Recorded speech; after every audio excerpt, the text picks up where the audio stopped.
At 21 minutes and 40 seconds past 9 o'clock on the night of October the 23rd, 1942, 800 British guns fired simultaneously across 40 miles of Egyptian desert.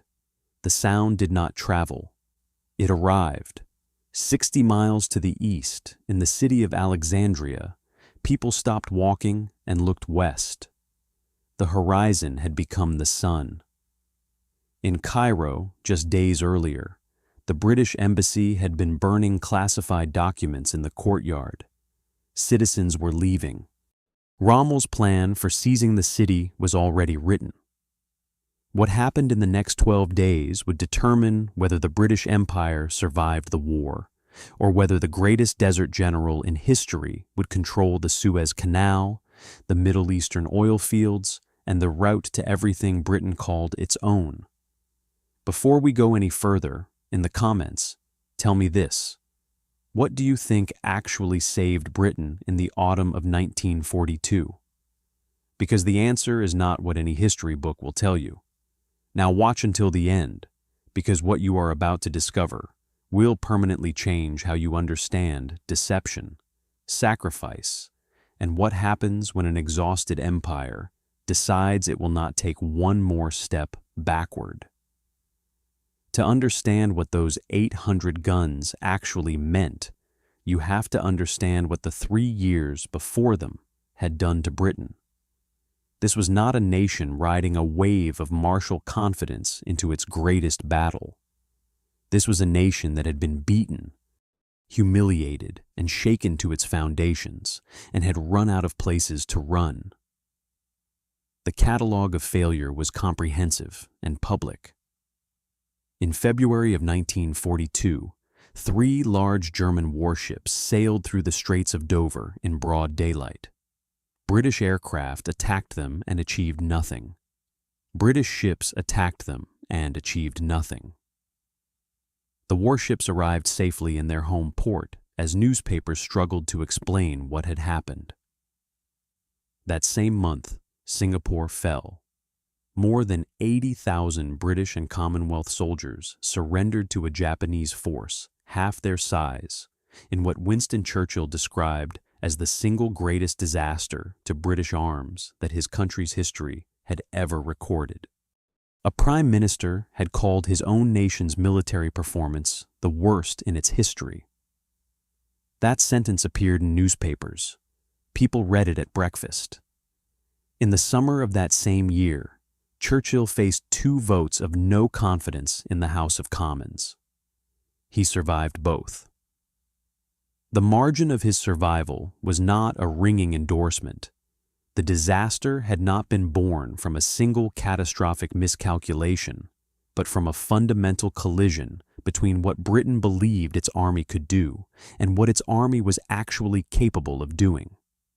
The generals in London had designed a military machine for the wrong war, against the wrong enemy, using the wrong assumptions. And the man who was exposing every one of those assumptions, one brutal engagement at a time, was a German general in North Africa who had turned the desert into his personal laboratory. Johannes Erwin Eugen Rommel was not what British propaganda needed him to be, and not what German propaganda had made him into.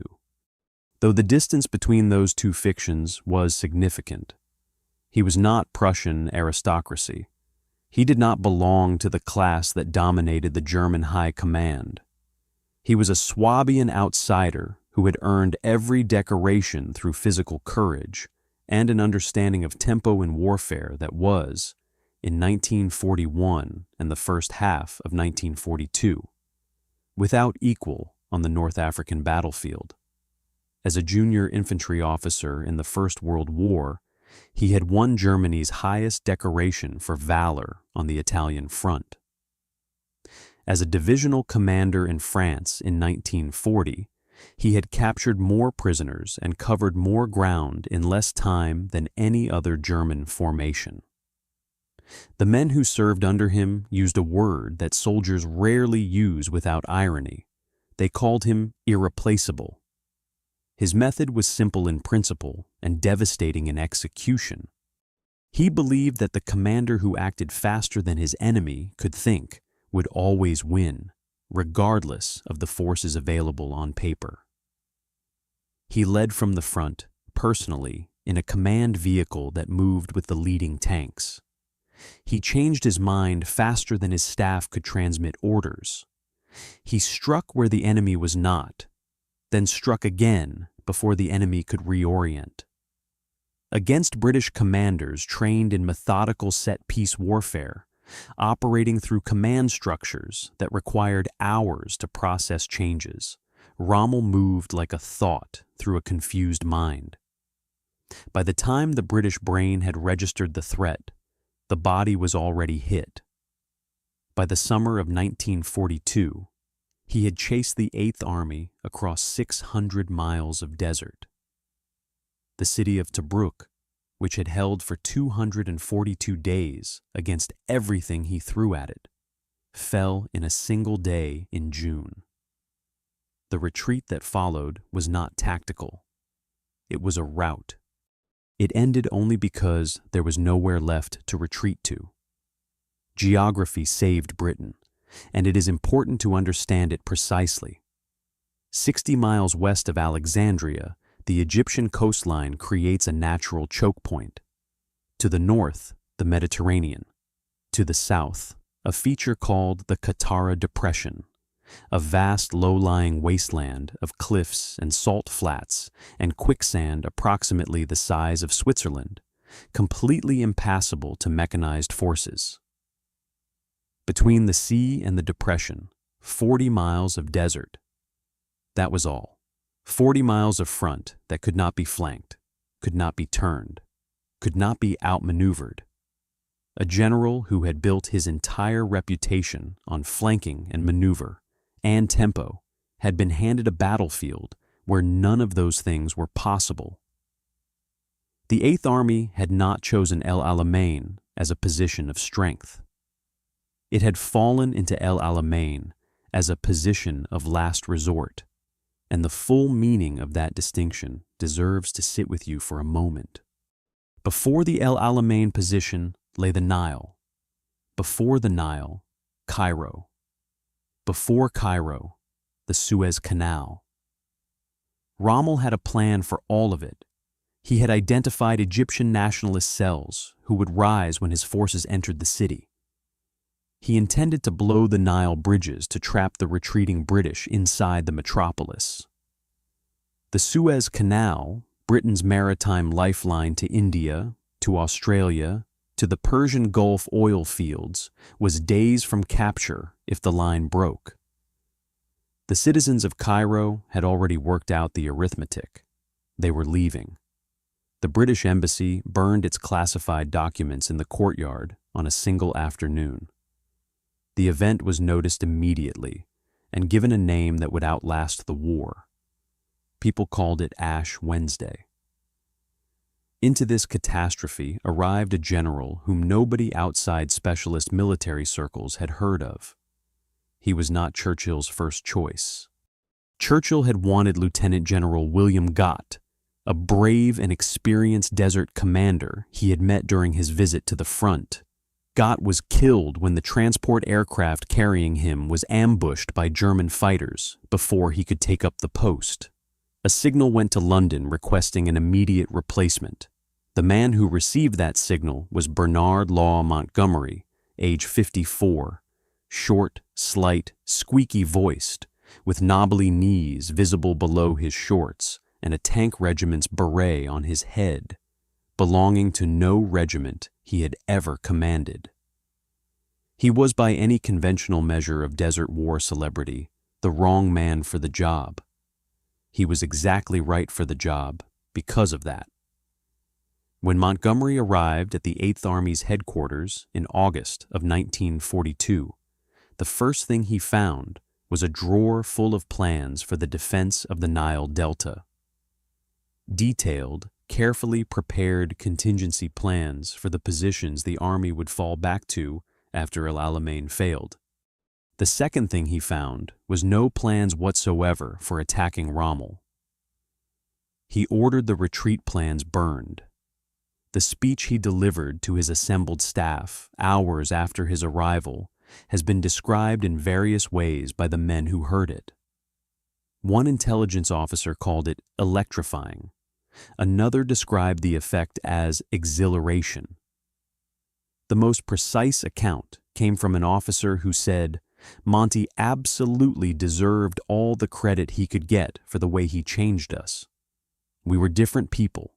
We suddenly had a spring in our step. Churchill, visiting the army a week later, could not believe the transformation. The man who had been demanding aggressive action from his previous commander was watching soldiers who had expected to keep retreating prepare with what looked unmistakably like confidence.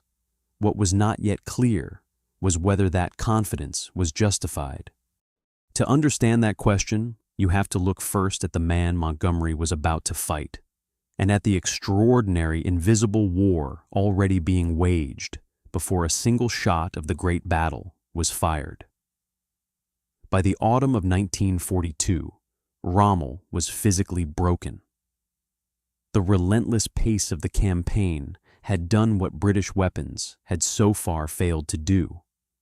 He was suffering from stomach problems, circulatory conditions, and what his staff described as chronic exhaustion. He flew to Germany for medical treatment in late September, leaving his army in the hands of a competent Bavarian general named Georg Stumme. Stumme had known Rommel for years. He had commanded the 7th Panzer Division before handing it over to Rommel in 1940. He was known to his men as Fireball, a nickname that reflected both his energy and his sociability. He cultivated warm relationships with his officers.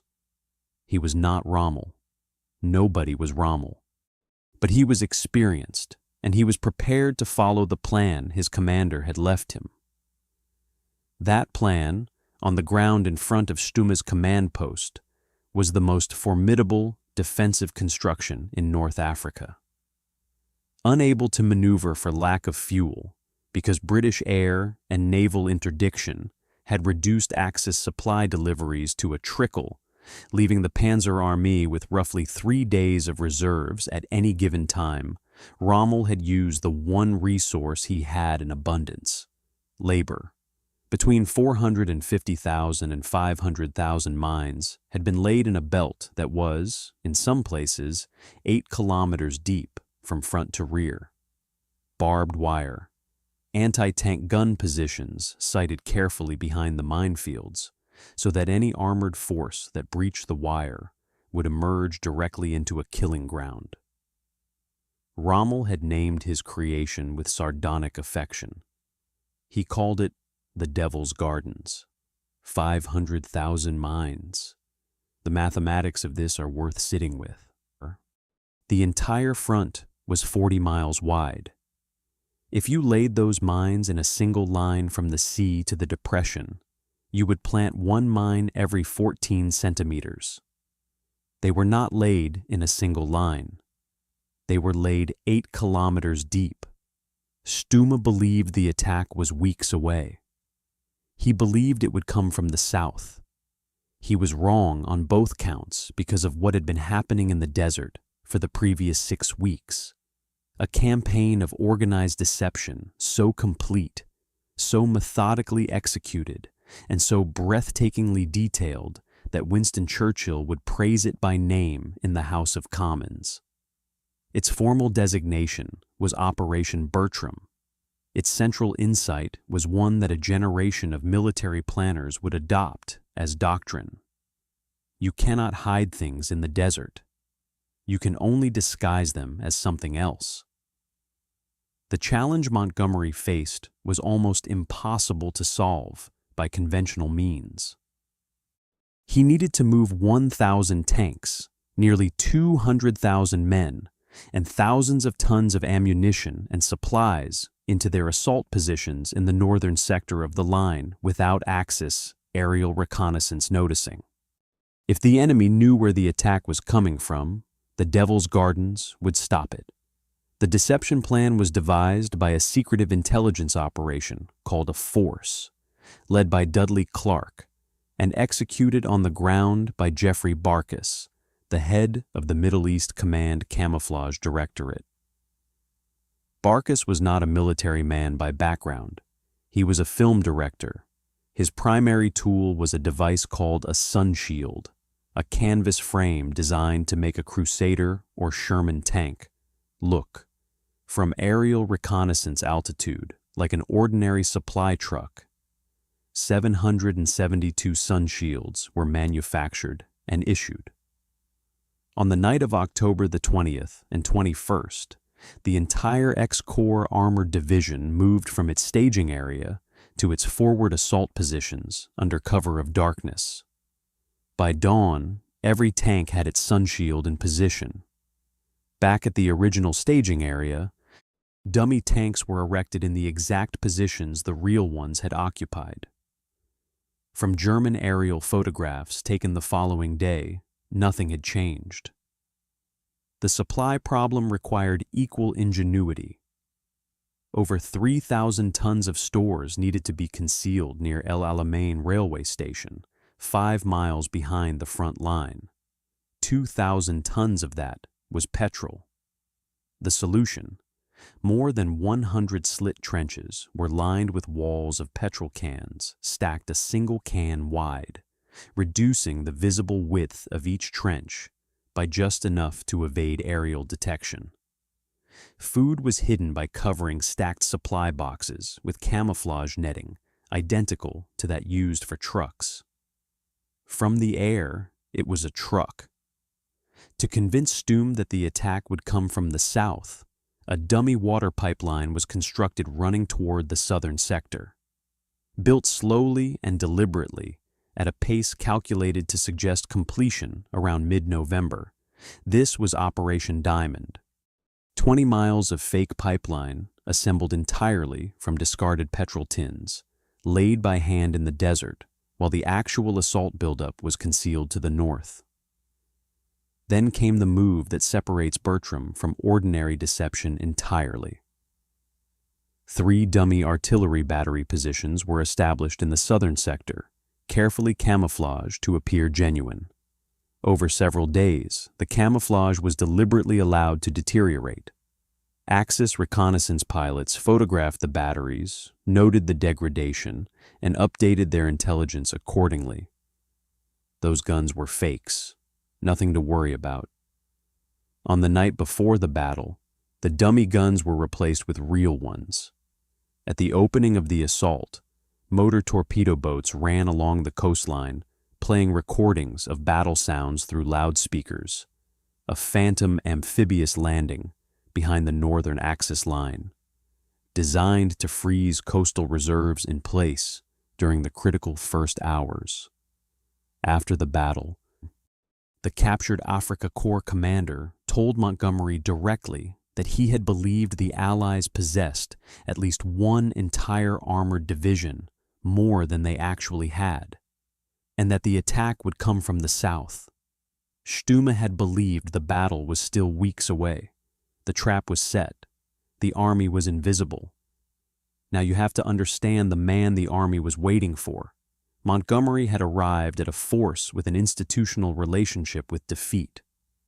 This is important to understand not as a moral observation, but as a precise psychological condition. The Eighth Army, by August of 1942, knew how to retreat with great professional efficiency. It had detailed plans for retreating. It had officers who were, at this point, skilled in the management of tactical withdrawal. What it did not have was any developed plan for winning. The transformation he achieved in the weeks before the battle was real, significant, and not fully explained by the material improvements that accompanied it. The Eighth Army received new tanks, new guns, new men, and American-supplied Shermans under his command. These things mattered enormously. But resupply alone does not produce the condition that one officer described as suddenly having a spring in our step. That came from something harder to quantify. A commander who communicated with absolute certainty that the bad times were finished. His method was peculiar to his personality. Not imposing physically, under average height, thin, knobbly knees beneath his shorts, he projected a self-confidence that was almost aggressive in its completeness. Not the nervous energy of a man trying to believe his own reassurances. The settled certainty of someone who had done the arithmetic and was satisfied with the result. He told soldiers who had spent years retreating that they would destroy Rommel, that he would tell them exactly how, and that he would not send them in before he was ready. That final promise, the promise of patience, mattered most to men who had been thrown against prepared positions repeatedly by commanders chasing timelines they could not meet. His strategic insight was counterintuitive and correct. Every previous British commander in the desert had attempted to fight Rommel on Rommel's terms. Mobile armored warfare, fast decisions, tempo, and surprise. Rommel was better at all of those things and had proved it comprehensively. Montgomery looked at the Eighth Army's actual strengths, its artillery, its logistics, its infantry, and at the geography of the El Alamein position, and reached a conclusion his predecessors had missed. This corridor between the sea and the depression was not a battlefield for the Desert Fox's preferred open desert maneuvering. What mattered here was firepower, endurance, and supply. He intended to use all three. Ernest Hemingway, who understood the principle without having studied the general, later named a cocktail after Montgomery. 15 parts gin to 1 part vermouth. You only engaged when the odds were so overwhelmingly in your favor that victory was a mathematical near certainty rather than a matter of skill or fortune. The price of this patience was a continuous confrontation with Churchill.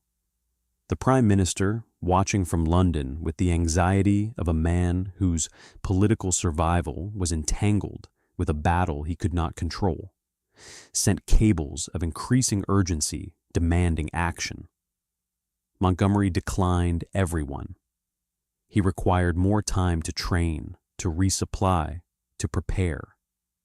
Churchill accused him in correspondence of fighting with a half-hearted approach. The word went into Montgomery's file without a reply. He was not going to be rushed. The man who had burned the retreat plans was not going to produce a premature attack because the Prime Minister was impatient. Those were two different kinds of courage, and Montgomery possessed both. The battle opened at 2140 hours on the night of October the 23rd, 1942.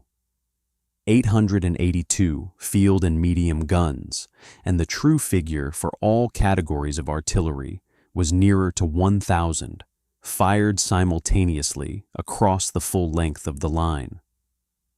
The men loading the guns had stripped off their shirts before the signal came. They knew what was coming. Those still firing when daylight arrived would have sent more than 600 rounds each. The sky to the west of Alexandria became the sky of a different world.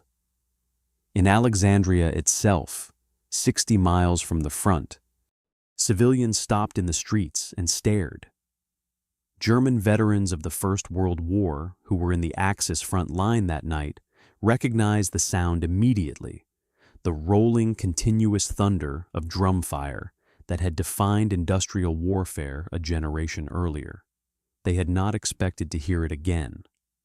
Georg Stumme received word of the attack in his command post and made a decision that Rommel would never have made. He drove forward. He went without an escort. He went without a radio car.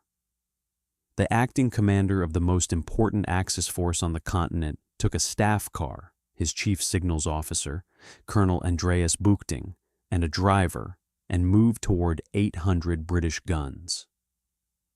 On the way to the forward command post, the car was caught in the open and came under fire. Buchting was shot through the head and died instantly in the passenger seat. The driver accelerated. Stumme jumped out or fell out. The driver did not know which and was lost.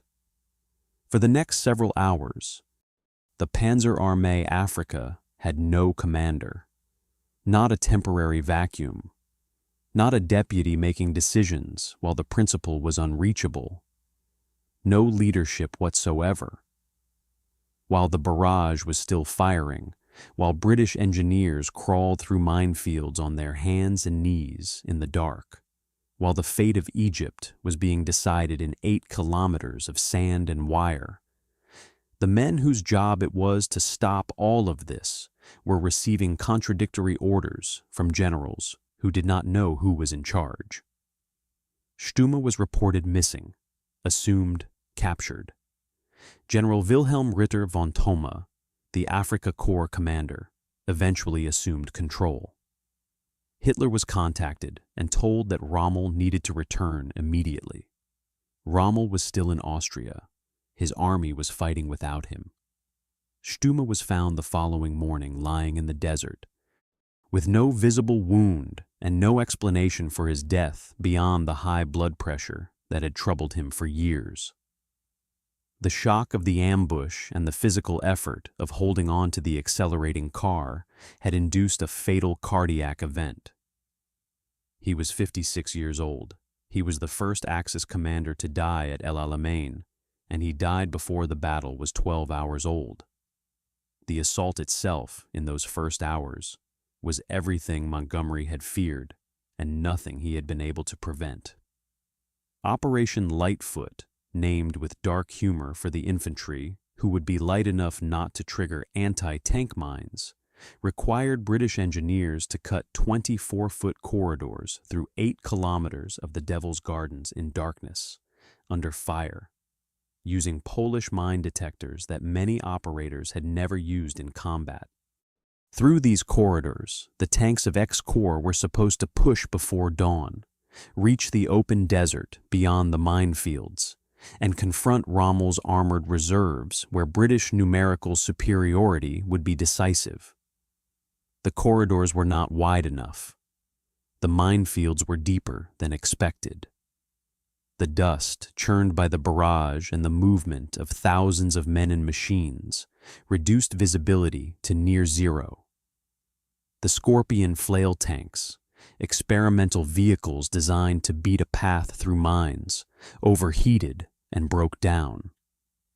The infantry reached their initial objectives. The tanks did not get through before dawn.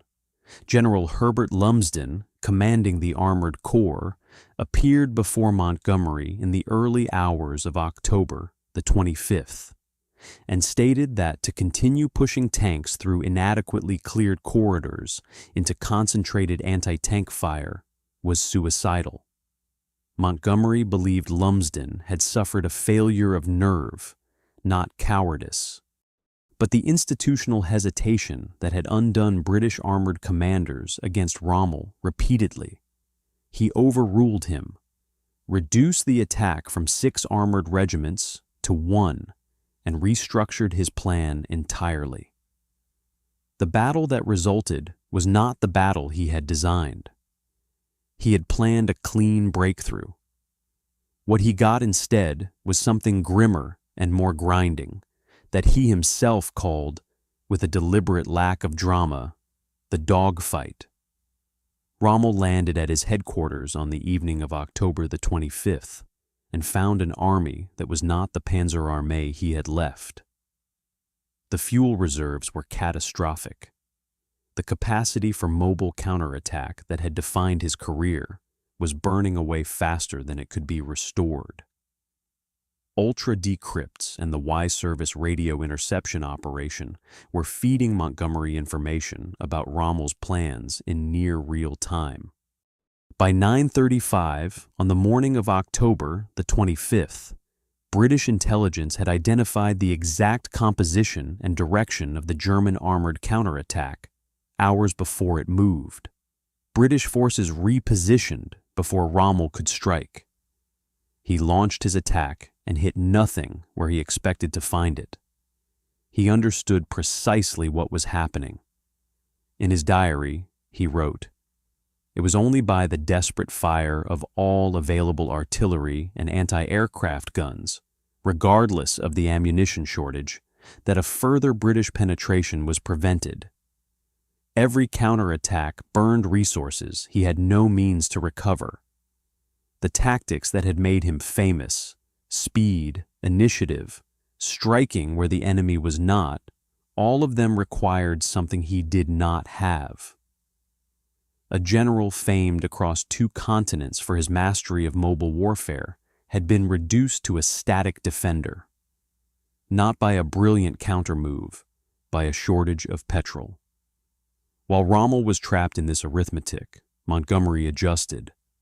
The infantry would crumble the Axis defenses, a word Montgomery chose quite deliberately, selecting the most mundane possible description for a process that would prove brutal beyond easy narration.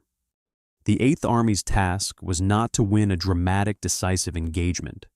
It was to destroy Axis counterattack capacity by forcing Rommel to commit his armored reserves to plugging infantry gaps until none remained. It was the 9th Australian Division that provided the critical lever. Veterans of the 242-day siege of Tobruk, Montgomery ordered them north on October the 28th, along the coast toward the Mediterranean. By threatening to cut the coastal road, the single supply artery for all Axis forces in Egypt, he forced Rommel to pull his armored reserves northward. The 21st Panzer Division, which had been positioned in the south and would have stood directly in the path of the final breakout, was relocated. The Australians bought the entire army the gap it needed. Their contribution would receive minimal coverage in the histories written afterward, a fact that requires noting and cannot be corrected in a sentence. On October the 27th, on a patch of desert designated Outpost Snipe, approximately 300 men of the 2nd Battalion Rifle Brigade under Lieutenant Colonel Victor Buller Turner occupied a position and were told to hold it. They held it for the following day against repeated massed armored attacks that neither expected nor prepared for the level of resistance they encountered. The tactical summary: 57 Axis vehicles destroyed and 1 Victoria Cross awarded, does not carry the weight of what the day actually was. The historian C.E. Lucas Phillips, who interviewed survivors and examined the ground afterward, wrote that the desert was quivering with heat, that the gun detachments squatted in their pits with sweat running in rivers down their dust-caked faces, that there was a terrible stench and the flies swarmed in black clouds upon the dead bodies, that the place was strewn with burning tanks and carriers and wrecked guns, and over all of it drifted the smoke and dust from bursting high explosives. Sergeant Charles Calliston, a gunner, later said, "I let go at 150 yards. You couldn't miss. All our guns seemed to be firing at once. My target burst into flames but came on for another 50 yards before it halted. Suddenly, the night was bright with burning tanks." Turner received his Victoria Cross. The regiment's historian called it the most famous day of the regiment's war. By the night of November the 1st, Rommel had seen clearly what was coming. He wrote to his wife, "I haven't much hope left." He was certain this was the decisive battle of the war. His aide's diary records that over lunch that day, Rommel was already discussing where to establish the line his army would fall back to. He had not stopped fighting, but he had stopped fighting to win. His tank strength had been reduced from 540 at the battle's opening to 102 effective machines. The British had lost heavily as well, over 250 tanks damaged or destroyed, but Montgomery had started with 1,000. The mathematics of attrition were operating exactly as intended. General Bernard Freyberg, commanding the 2nd New Zealand Division, was given the task of planning the final blow. The plan was called Operation Supercharge. It would open on the night of November the 1st and 2nd with a 4.5-hour bombardment from 360 guns, firing 15,000 shells. The Durham Light Infantry and the Seaforth and Cameron Highlanders, the Highlanders going into the assault with their pipers playing, would break through the final Axis infantry line and reach the position from which the last gun screen could be breached. Beyond that screen lay open ground. Beyond open ground lay the coastal road. Beyond the coastal road lay the retreat, or the destruction, of the Panzerarmee Africa. Between the infantry's final objective and that open ground sat the Rommel track. A line of anti-tank guns, 88s among them, dug in and waiting. There was no infantry left to clear it. Freyberg went to Montgomery with this problem. His conclusion was direct. Attacking a wall of anti-tank guns with armored vehicles, without infantry to suppress them first, sounds like another balaclava. It is an infantry task. There was no more infantry available. The brigade assigned to the attack, the 9th Armored Brigade under Brigadier John Curry, comprising the Wiltshire Yeomanry, the Warwickshire Yeomanry, and the 3rd Hussars, would suffer 50% losses at minimum. Montgomery's response has been quoted many times and never quite loses its weight with repetition. He said he accepted those losses. He said if the brigade did not break through, the battle was lost. The words themselves are clinical. The thing they ordered was not. Every commander in the 9th Armored Brigade understood what they were being told. The regimental officers knew. The tank crews knew what an 88mm shell does to a Sherman at close range. This was the most deliberate, clear-eyed sacrifice in the entire North African campaign. Men ordered to do something that would almost certainly kill them, going anyway, because the battle required it. There is a parallel in this to the most extreme act of trust in artillery warfare, calling fire on your own position when being overrun. Montgomery had done something structurally identical. He had calculated that the destruction of one brigade would break the last line, told the brigade what he was asking, and asked. At 6:15 on the morning of November the 2nd, 30 minutes before dawn, 94 tanks of the 9th Armored Brigade advanced on the Rommel track. They had started the night with 132, but mines had already reduced them to 94. They went toward the gun line with the sun not yet risen, in the last darkness before dawn, in the small window when silhouettes would be hardest to identify precisely. For 30 minutes, the tanks dueled the gun line at distances that removed all pretense of maneuvering. They destroyed 35 guns. When the 30 minutes ended and the surviving commanders reported their status, 24 tanks were operational. 70 tanks in 30 minutes. The gun line was broken. At 11 o'clock on November the 2nd, Rommel launched his final counterattack, committing the remnants of the 15th and 21st Panzer Divisions in a combined assault on the breach. British radio interception had identified the plan before the tanks moved. The 2nd Armored Brigade repositioned to receive the attack before it arrived. Tank crewman Arthur Reddish described what happened when the German formations appeared on the Rommel track. A column of enemy tanks came side-on to his unit's position. It was, he said, like shooting tin ducks at a shooting gallery. The counterattack failed. Rommel lost approximately 100 more tanks.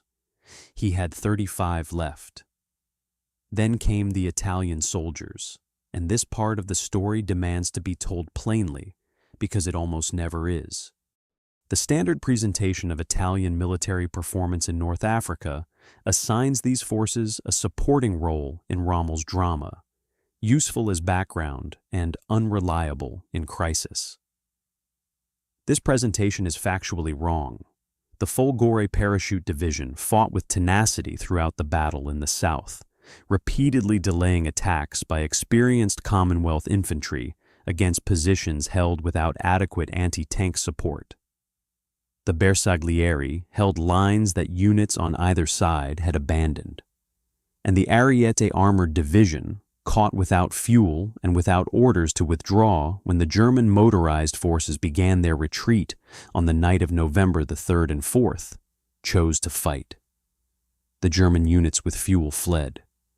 The Ariete with neither stayed. Their final radio message has been preserved. The Ariete was surrounded. The tanks of the Ariete were still fighting. They were destroyed almost entirely in place. Montgomery, who was not a general given to generous assessments of enemy performance, described their stand as among the finest of the entire campaign. Rommel received Hitler's order on November the 3rd. His forces were to hold their positions. There was no path but victory or death. The Führer had written this order without having stood in the desert, without having counted tanks, and without the knowledge that the men he was ordering to die or win were already doing the former in order to slow the latter. Rommel looked at his 35 remaining tanks.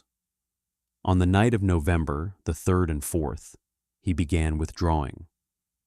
By 7 in the morning on November the 4th, the Axis line cracked open. By late afternoon, the retreat was general and complete.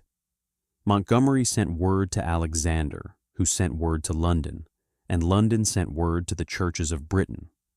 For the first time since September of 1939, when the bells had been silenced and reserved as a German invasion warning, they rang.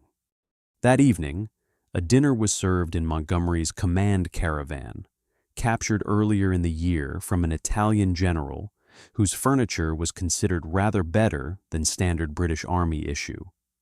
The guest was General Wilhelm Ritter von Thoma, commander of the Africa Corps, who had been found standing upright beside his burning tank on the battlefield that afternoon.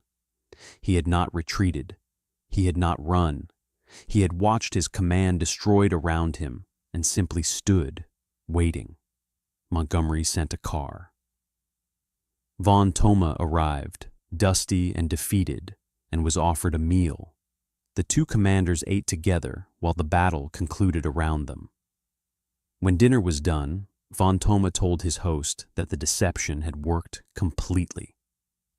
He had believed in the Phantom Armored Division to the south, and had believed the attack was weeks away. On November the 10th, Churchill spoke at the Lord Mayor's banquet. He said, "This is not the end. It is not even the beginning of the end. But it is, perhaps, the end of the beginning." In his memoirs, written 8 years later, he added the line that has followed this battle through every account since. "It may almost be said," he wrote, "before Alamein, we never had a victory. After Alamein, we never had a defeat.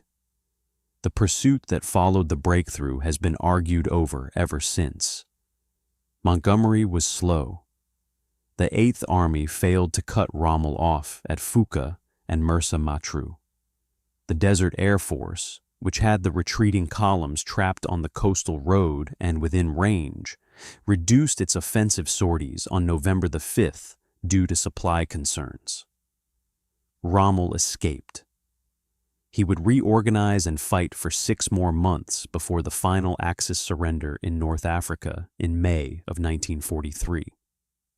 The critics who argue that a more aggressive pursuit might have ended the entire campaign at El Alamein are not wrong on the evidence.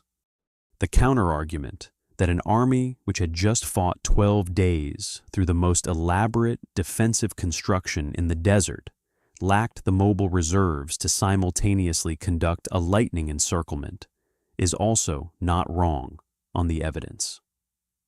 What is not in dispute is the scale of the defeat. Over 30,000 Axis soldiers were captured. 450 tanks were destroyed. When Rommel learned on November the 8th that Anglo-American forces had landed in Morocco and Algeria in Operation Torch, the last theoretical possibility of Axis success in Africa disappeared.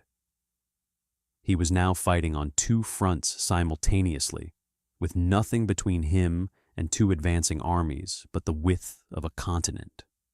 The history of El Alamein, as commonly taught, is not incorrect. It is incomplete. What it omits tells a story about how nations construct their victories that is as worth examining as the battle itself. General Claude Auchinleck is the first omission. He chose the El Alamein position. He stopped Rommel at the First Battle of El Alamein in July, the defensive victory without which there would have been no second battle to fight. He destroyed the offensive capability that had defined Rommel's campaigns and rebuilt the army that Montgomery would inherit.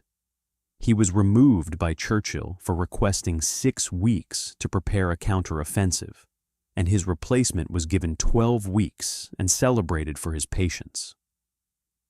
Auchinleck went to India as commander-in-chief, a disappointed man whose contribution was obscured by the legend of the man who replaced him. The monument at El Alamein does not bear his name. That is not a small injustice. The Italian soldiers are the second omission, already addressed here, but worth naming plainly. Their systematic mischaracterization in English language histories as incompetent conscripts propped up by German professionals is propaganda that survived the war and entered the textbooks unchanged. The third omission is the most paradoxical. The historians who argue that El Alamein was a foregone conclusion, a battle of attrition that Montgomery could not lose given his material advantage, are describing a real phenomenon and drawing the wrong conclusion from it. Material superiority does not win battles automatically. Every previous British commander in the desert had enjoyed numerical superiority at various points in the campaign and still lost. What Montgomery did was not simply accumulate more resources. He created the conditions under which that superiority would be decisive, held those conditions steady against maximum political pressure and maximum military complication, and understood that Rommel's own genius, his instinct to charge at every apparent weakness, was what would ensure the Panzer Army bled itself dry at exactly the rate required. The legacy that flows most directly from El Alamein is not the one in Churchill's speeches. The sunshield design that made Sherman tanks invisible from the air was adapted for the build-up to D-Day. The principle of constructing a phantom army group in the wrong location, which kept German reserves away from the Normandy beaches for 7 critical weeks in June and July of 1944, traces directly to the 20-mile dummy pipeline that Barkas built from petrol tins in the Egyptian desert. Operation Mincemeat, Operation Fortitude, the entire British strategic deception apparatus that shaped the final 2 years of the war. All of it carries Bertram's DNA. The film director who hid 2,000 tons of petrol in plain sight had changed how wars were won.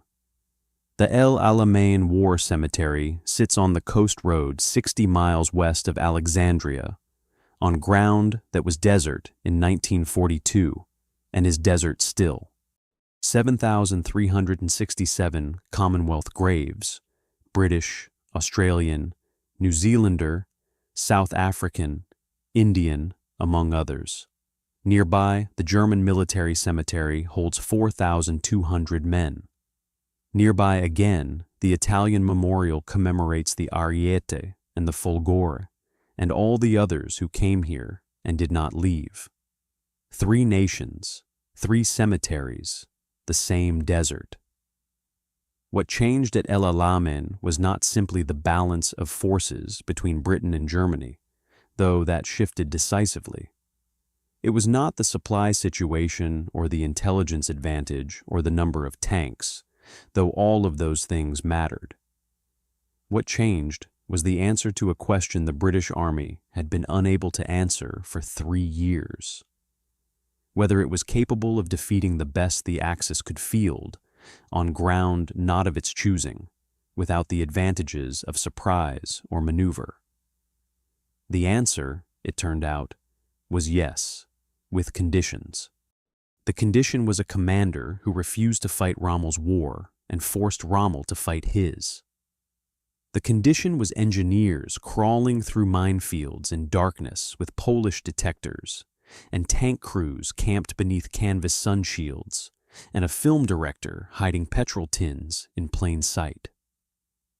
The condition was 300 men at Outpost Snipe, deciding that the position would be held. The condition was the Ariete Armored Division transmitting its last message and then going silent. The 8th Army that walked out of the Devil's Gardens on November the 4th, 1942, was not the army that had fled 600 miles across the desert. The church bells rang for the first time in 3 years. 800 guns had announced the change. 70 tanks in 30 minutes had proved it. And a 20-mile dummy pipeline built from empty petrol tins in the Egyptian desert had made it all possible. Before Alamein, Britain had never won. After Alamein, it never lost. Now you know why. If this is the kind of history that disappears from the standard account, the deception that changed the course of the war, the Italian last stand that no memorial commemorates, the general who was in Austria when his army fought for its life, then subscribe, because there is more where this came from. And in the comments, tell me, which part of this story surprised you most? Because I have a feeling it isn't the 800 guns,